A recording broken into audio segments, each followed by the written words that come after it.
at your side. May you find in Christ the Savior the reason why. 우리에게 주신 하나님의 말씀을 보겠습니다. 사도행전 1장 9절서부터 11절까지의 말씀입니다. 이 말씀을 마치시고 그들이 보는데 올려져 가시니 구름이 그를 가리어 보이지 않게 하더라. 올라가실 때 제자들이 자세히 하늘을 쳐다보고 있는데 흰옷 입은 두 사람이 그들 곁에 서서 이르되 갈릴리 사람들아 어찌하여 서서 하늘을 쳐다보느냐. 너희 가운데서 하늘로 올라가신 이 예수는 하늘로 가심을 본 그대로 오시리라 하였느니라. 아멘. 사랑하는 삼손가족 여러분, 지역사회까지 파고든 이 코로나19로 인하여서 오늘 이렇게 영상 예배를 드립니다. 그러나 두려워하지 마시고 담대함으로, 믿음으로, 기도함으로, 간구함으로 우리 앞에 펼쳐진 이 모든 난관들을 슬기롭게 잘 이겨나시기를 주의 이름으로 간절히 소원합니다.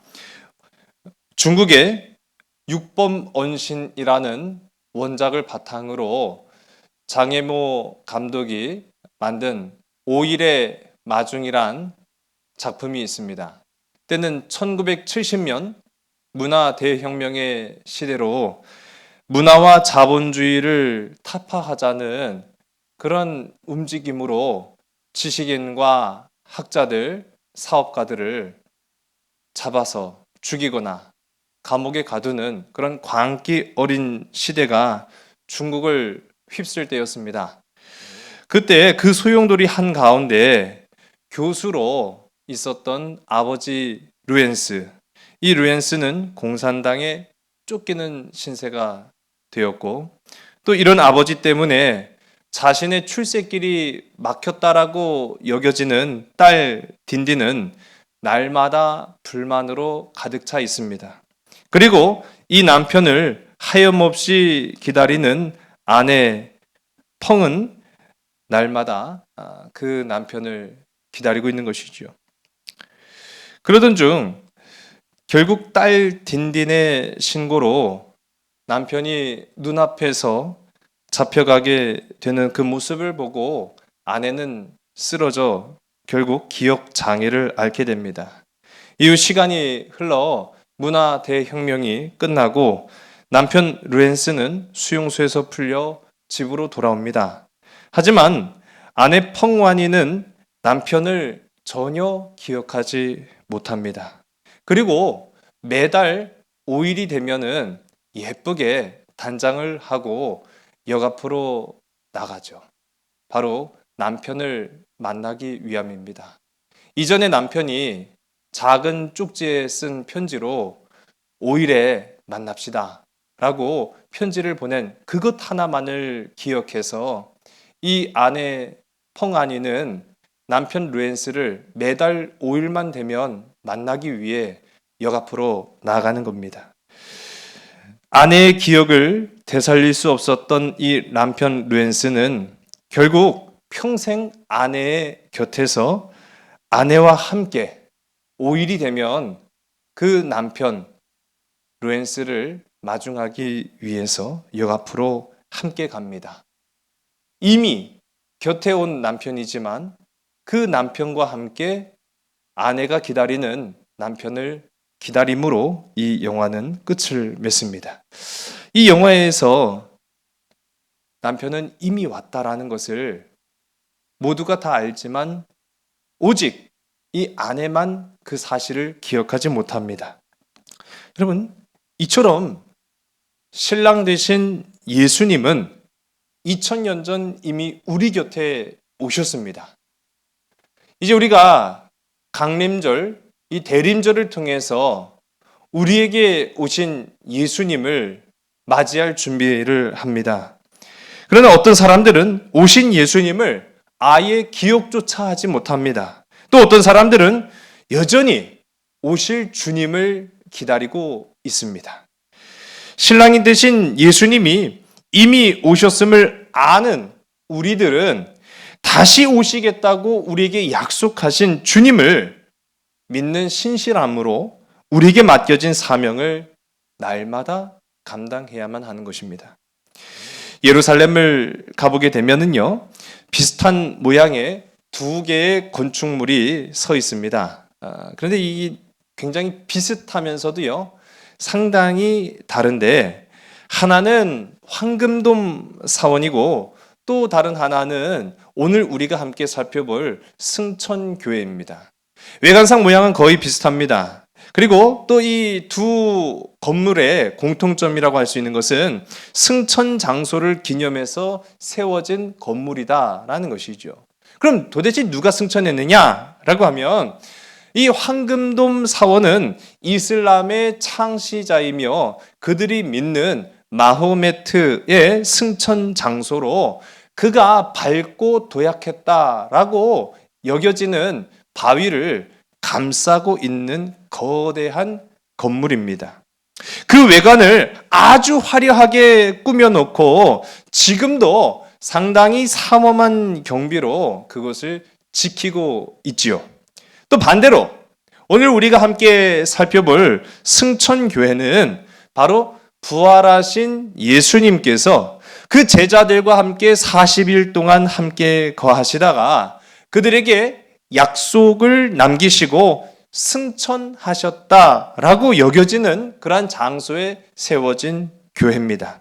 하지만 이 승천교회는 황금돔 사원에 비해서 상당히 작고 볼품이 없습니다.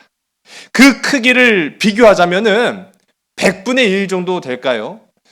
그 승천교회 내부를 들어가게 되면은 성인 한 사람이 팔을 벌리고 2번 쓰면은 맞닿을 정도로 상당히 좁은 바로 그런 곳에 위치한 것이 바로 이 승천교회입니다. 누가복음 24장 50절과 51절의 말씀을 보겠습니다. 예수께서 그들을 데리고 베다니 앞까지 나가사 손을 들어 그들에게 축복하시더니 축복하실 때 그들을 떠나 하늘로 올려지시니 여기에서 보면 축복하시고 승천하셨다라고 말하고 있습니다. 축복하셨다. 여러분, 약속은 바로 축복입니다. 예수님의 우리를 향하신 약속. 내가 지금 가지만 다시 너희에게 올 것이다 라고 하신 바로 그 약속은 우리에게 향하신 축복이다라는 사실입니다. 오늘날 승천교회는 예루살렘 성 바깥에 있습니다. 이 황금돔 사원이 성 안에 있는 것과 대조적으로 이 승천교회는 이 성 바깥에 있는데요.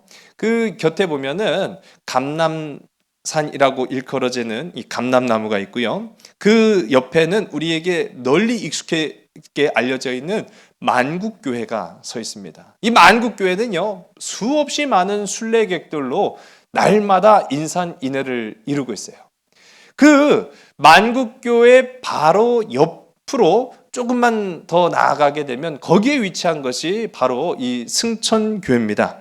그런데 교회라는 명칭과 달리 이상하게요, 거기에 이제 이슬람 사원을 상징하는 기도탑이 세워져 있어요. 예, 맞습니다. 말이 교회지 사실 여기는 이슬람 사원입니다. 놀랄 일도 아닌 것이 이슬람의 종교 지도자가 승천교회의 소유자로 되어 있어요.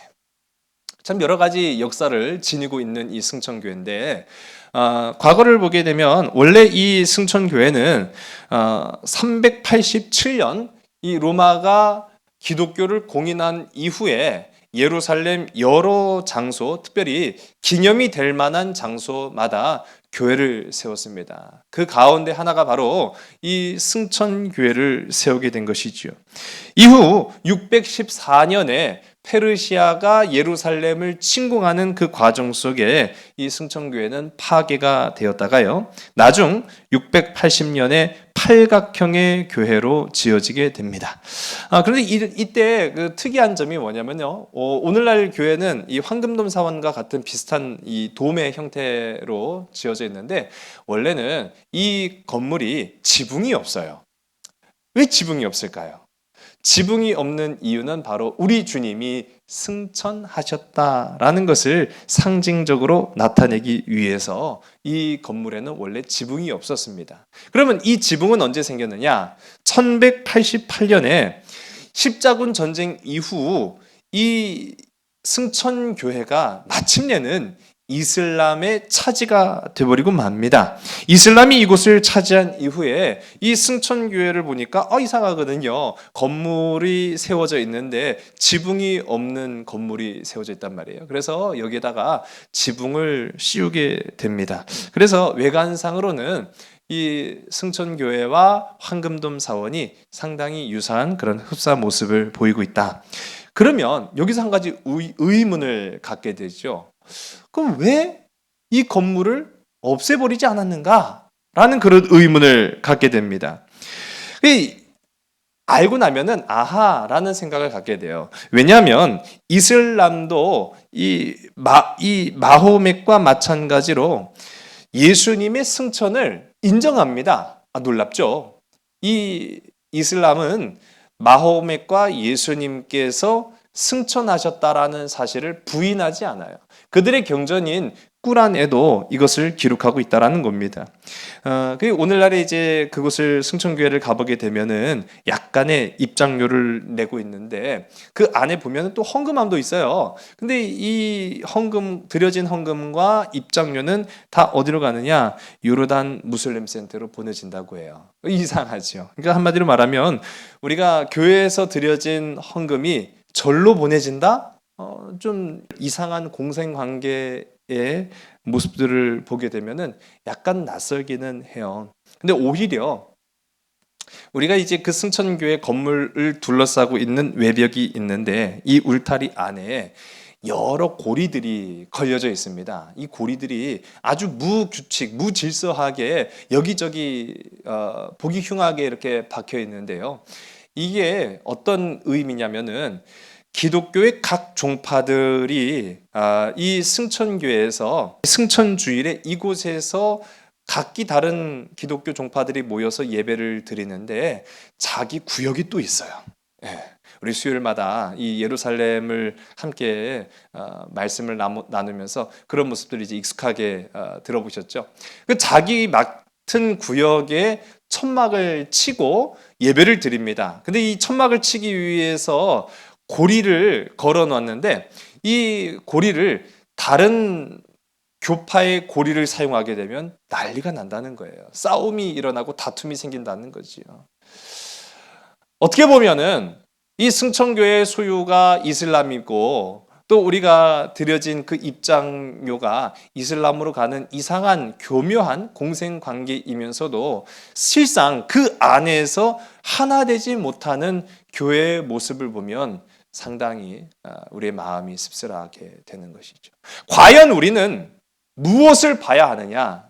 과연 우리는 이 승천교회 또 우리가 이 시대를 살아가면서 어떠한 모습과 현상 속에 어떠한 방식과 삶의 중심을 붙잡고 나아가야 되느냐라는 것을 보게 됩니다. 오늘 우리는 승천교회의 본래의 의미, 본질을 봐야 할 필요가 있다라는 사실입니다. 오늘 우리가 함께 읽은 말씀 사도행전 1장 9절에서 우리 11절의 말씀을 다시 함께 보겠습니다. 이 말씀을 마치시고 그들이 보는데 올려져 가시니 구름이 그를 가리어 보이지 않게 하더라. 올라가실 때 제자들이 자세히 하늘을 쳐다보고 있는데 흰옷 입은 두 사람이 그들 곁에 서서 이르되 갈릴리 사람들아 어찌하여 서서 하늘을 쳐다보느냐?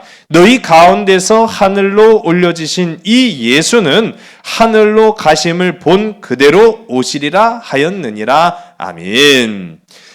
주님은 우리를 위해 오셨고 주님은 우리를 위해 고난받으셨고 주님은 우리를 위해 부활하셨습니다. 주님은 마지막 순간까지 그 오신 구원의 목적을 잊지 않으셨다라는 것을 우리가 보게 돼요. 마침내 우리 주님은 우리를 위해 승천하셨고 우리를 위해 다시 이 땅 가운데 오시겠다고 약속하셨습니다. 이제 우리는 그 약속을 의지해서 우리에게 맡겨진 사명의 초서, 가정, 일터, 학업, 그런 모든 삶의 초소에서 하나님의 일, 하나님의 사명을 최선을 다하여 감당하면 됩니다. 소망을 잃어서도 안 되고 약속을 잃어버려서도 안 됩니다. 그리고 막연히 하늘만 쳐다보고 있어서는 더더욱 안 된다는 사실이죠. 우리가 함께 읽은 11절의 말씀, 이르되 갈릴리 사람들아 어찌하여 서서 하늘을 쳐다보느냐. 여러분, 어찌하여 서서 하늘만 쳐다보고 있느냐라고 책망하지요. 맡겨진 사명을 다 하면은요, 어느 순간에 그 일을 하느라고 최선을 다하느라고 살아가고 있으면은요, 어느 순간 주님께서 우리 곁에 찾아와 계시다라는 겁니다. 예수님께서 하늘로 가신 그 모습 그대로 우리 곁에 다시 오실 것이다 라고 말씀하고 있다는 것이죠. 여러분, 이제 한 주 동안, 이제 남은 3일 동안 우리 승천하신 주님을 경험했던 제자들의 그 마음으로 우리에게 맡겨진 사명을 생각해 보기를 간절히 소원합니다. 보잘것없는 승천교회를 보면서 저는 드는 생각이 있었어요. 주님은 승천하셨구나. 그리고 주님은 다시 오시는구나. 누구를 위해? 나를 위해. 나를 위해 다시 오시는구나. 그러나 다시 오실 때는 저 예루살렘, 저 승천교회, 그것으로 다시 오시는 것이 아니라 내게로 오신다. 오늘을 살아가는 이 땅 가운데에서 비록 힘들고 상처받고 지쳐있고 우리의 주변의 상황이 내 마음 내 뜻대로 내 생각대로 되지 않고 직장과 일터에서 하루하루 힘겹게 살아가는 나에게 찾아오신다. 소망을 잃지 않고 하나님의 약속을 잊지 않고 날마다 감사함으로 할 수 있어서 그렇게 하는 것이 아니라 해야 된다라고 하나님께서 그렇게 말씀하셨기 때문에 감사함으로, 사랑함으로, 용서함으로, 이해함으로, 화합함으로 살아가는 우리 곁에 주님 오신다. 주님, 여러분 주님께서 우리에게 오실 때 뭐라 말씀하실까요? 전 아마도 이렇게 말씀하시지 않을까라는 생각합니다. 수고했다. 너 참 수고했구나. 고생 많았다. 살아내느라고 고생 많았다. 너무 잘해줬다. 너무 애썼구나. 난 단 한순간도 내게서 눈을 떼본 적이 없어. 나는 늘 너와 함께 했단다. 그것이 우리 주님의 오늘을 살아가고 있는 사명자들에게 하신 말씀이지 않을까라는 그런 생각해 봅니다. 여러분, 남은 3일 여러분의 삶의 초소에서 힘들어하는 많은 사람들이 있습니다. 수고했다는 말 한마디, 사랑한다는 말 한마디, 고생했다라는 그 말 한마디가 그 무엇보다도 간절하게 필요한 때가 아닐까라는 그런 생각을 해보게 됩니다. 우리 요한계시록 22장 20절의 말씀입니다. 이것들을 증언하신 이가 이르시되 내가 진실로 속히 오리라 하시거늘 아멘. 주 예수여 오시옵소서. 아멘. 아멘. 주 예수여 오시옵소서. 아버지, 우리가 너무 힘들고 어려울 때 믿음으로 참고 인내하겠습니다. 기도로서 하나님 앞에 우리의 마음을 쏟아놓겠습니다. 주님의 하신 약속, 우리가 그 약속을 지키면서 우리의 삶에 신실한 예수님의 증인들이 되겠습니다. 주님 오셔요. 그래서 우리의 마음 위로해 주세요. 그래서 우리의 다친 이 상처를 주님 고쳐주세요.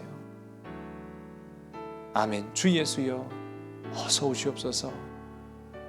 그 간절함으로 오늘 이 하루도 또 여러분에게 맡겨진 삶의 3일 살아갈 수 있는 힘내시고 용기 잃지 않는 우리 모든 믿음의 지체들이 다 되시기를 주의 이름 간절히 소원합니다. 기도하겠습니다. 아버지 하나님, 우리와 함께 하신 주님을 오늘도 우리가 생각해 봅니다. 우리 가운데 이 질병의 치명적인 상처가, 아픔이 우리를 긴장하게 만들고 떨리게 만드는 이 모든 괴로움을 이제 우리가 극복하며 나아가기를 원합니다. 이 땅 가운데 우리를 위해 오셨고, 이 땅 가운데 우리를 위해 고난 받으셨고, 이 땅 가운데 십자가 지셨으나 사흘 만에 다시 살아나셔서 부활 승천하신 주님, 이제 우리에게 그 약속을 기다리는 자에게마다 다시 오시겠다고 약속하심을 기다리면서, 인내하면서, 용서하면서, 감사하면서 살아갈 수 있는 우리 모든 용기 백배한 믿음의 지체들이 다 되게 인도하여 주시옵소서. 지역 사회까지 파고든 이 질병의 문제, 아버지 하나님 고쳐주시기를 간절히 소원합니다. 긍휼의 눈으로 우리를 살피시고 치료의 손으로 저들을 치료하여 주시옵소서. 우리의 자녀들을 주님께서 보호하여 주시옵시고 우리의 삶의 터전을 주님께서 책임져 주시옵소서. 특별히 믿음의 우리 지체들 각자의 삶에 최선을 다하여 살아갈 때에 막연한 하늘만 쳐다보고 소망이 끊어지고 낙심하여 살아가는 것이 아니라 소망과 약속을 잊지 않고 하나님의 은혜를 기억하여서 주님의 그들과 함께 하심이, 주님의 나와 동행하심을 체험하고 고백할 수 있는 귀하고 아름다운 자녀들 되게 하여 주시옵소서. 모든 것을 주님 손에 의탁하오며 예수 그리스도의 이름으로 감사하며 간절히 기도드려 싸움나이다. 아멘.